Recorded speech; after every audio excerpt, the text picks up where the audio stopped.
That's my question. You're going to use your cross-exam time to add additional refutation. I think relative versus absolute is the false distinction here. It's the irrelevant distinction. The correct distinction that I drew in my first speech is between objective and subjective. I certainly do think that what is right or wrong is relative to circumstances and situations. In some circumstances, it would be wrong to kill a person. In other circumstances, that's relative to these people's situations. Yes. But it can be perfectly objective in the sense in which my response to something like this will be objectively my response, and if the response of most people is similar, it'll be objectively true that people respond in this way. Oh, certainly, and that's a sociological fact. But that doesn't mean that's sufficient. that doesn't mean that's the right thing to do or that that's the good thing to do. Relative versus absolute isn't the issue here. The issue is whether or not, for example, when National Socialist Germany decided it was good to round up Jews, gypsies, and homosexuals and throw them into concentration camps, was that the right thing to do? Was that a good thing to do, even though the majority of that society colluded in that kind of action? See, you're trying to pin on me something that I absolutely don't have to agree to. Because when I say that morality is relative to human nature, I'm perfectly happy to completely endorse that judgment in the name of what human beings are like, in the name of what makes people thrive, what makes people happy. That's what matters. And the commandments that you find in the various scriptures and the various religion keep contradicting one another about whether it's good or bad to do this. Where'd you get all these commands? Where'd you get all this stuff that is supposed to come from God? And why is it that in respect of the things we agree on, the Greeks and the Chinese are happy to do the same? Yeah, if I might answer the question, that, Dr. De Sousa, at best is an attack upon biblical revelation or other sorts of revelations. That's not an argument for atheism. That would just say that these scriptural accounts are flawed or something at very best. So that doesn't go to address either my moral argument or to establish atheism. That would be an attack simply upon claims to revelation. Given that your fourth and fifth arguments were made in terms of testimony to the resurrection, yes, and linked it to testimony about Jesus Christ, yes, I submit it's not irrelevant, because the God you're defending is the Christian God. It's not just any old God. And insofar as it's just any old God, then it's meaningless, because you're simply arguing for something that all these sects supposedly have in common, despite the fact that they continue to kill one another off or to claim that each of the others is doomed to hell. So far as they do that, they're inconsistent with the teachings of Jesus. Some of the teachings of Jesus.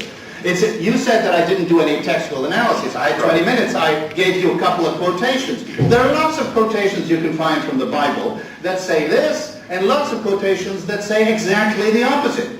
And so, at least that suggests that it can't be the consistent Word of God, and that there's no right whatsoever to be held. I'm not arguing for biblical inerrancy or for the Word of God or revelation. You don't have to believe in those things to believe to be a Christian. Now, I don't want to back away from those things, but they're not the subject of the debate tonight. And that's fine.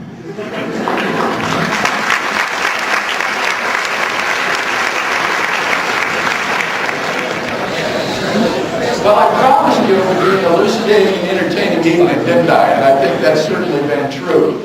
Have we, first of all, seen tonight any good reasons to think that atheism is true, that there is no God? Well, I don't think we have. We saw first a parody of the ontological argument, which is not parallel. Remember, it's based on a logical incoherence, where by contrast, the ontological argument says that if God's existence is even possible, then it follows that God exists.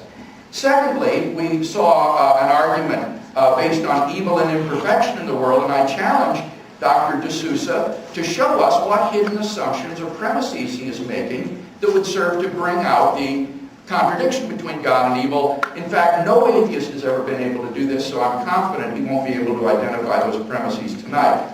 Thirdly, we saw a cluster of arguments, all of which commit the genetic fallacy. which say that because your belief originated a certain way, therefore that belief is false or unjustified, and we can discard those as simply fallacious. Then we saw a number of arguments about the biblical God being evil. Remember, I explained that God's commands are not arbitrary, as he alleged, because they are a reflection of God's necessarily good nature. I also suggested that in several cases he misused the scriptural examples, like Lot's daughter, or with regard to slavery. The other cases were highly contingent and rooted in historical circumstances that were not meant to establish general laws.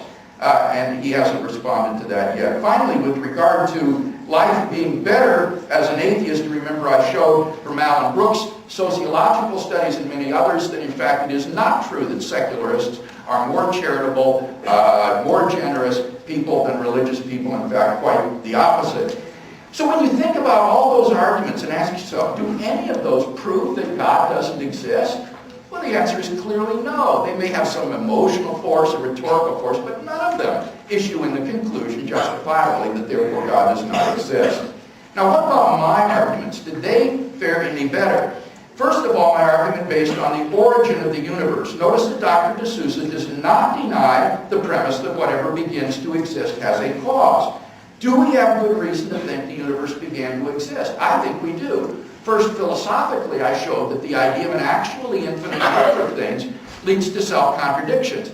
He didn't deny the point, but he merely asserted that in a finite distance there is an infinite number of points.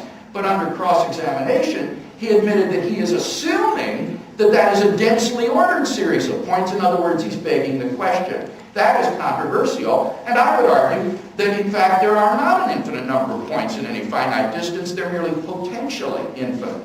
And you cannot regard the past as potentially infinite because the past is not growing toward infinity in a backward direction. The past is infinite if the universe is beginningless. And so all the absurdities of the actual infinite would be entailed by an infinite past.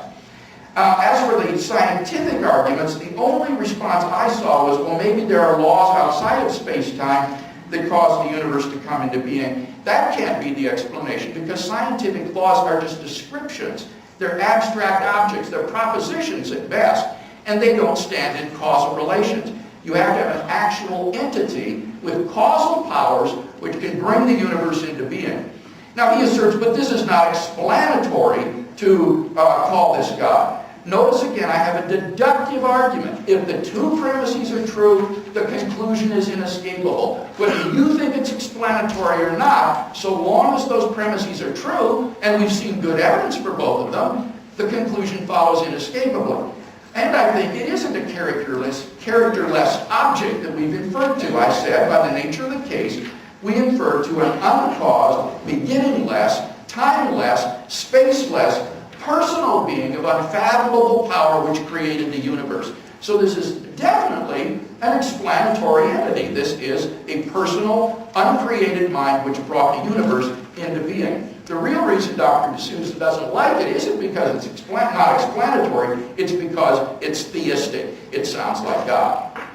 What about my argument from fine-tuning? I said the fine-tuning is explained either by physical necessity, chance, or design. I said it's not a result of physical necessity. He apparently agrees with that point. Could it be the result of chance? He says any number picked by the students in the audience here would be highly improbable. Yes, that is absolutely right. And that's why it is not merely the improbability that is at issue here. Rather, it is what theorists call specified complexity, where there is an independently given pattern and high improbability. It is the conjunction of high improbability with an independently given pattern that tips you off to design. And that is why, as he admitted under cross-examination, if you all enumerated in order the natural numbers from 1 to 200, even though that is no more improbable than any number you might pick, it is that specified complexity that would tip us off that that is not a chance result, that's design, it was collusion.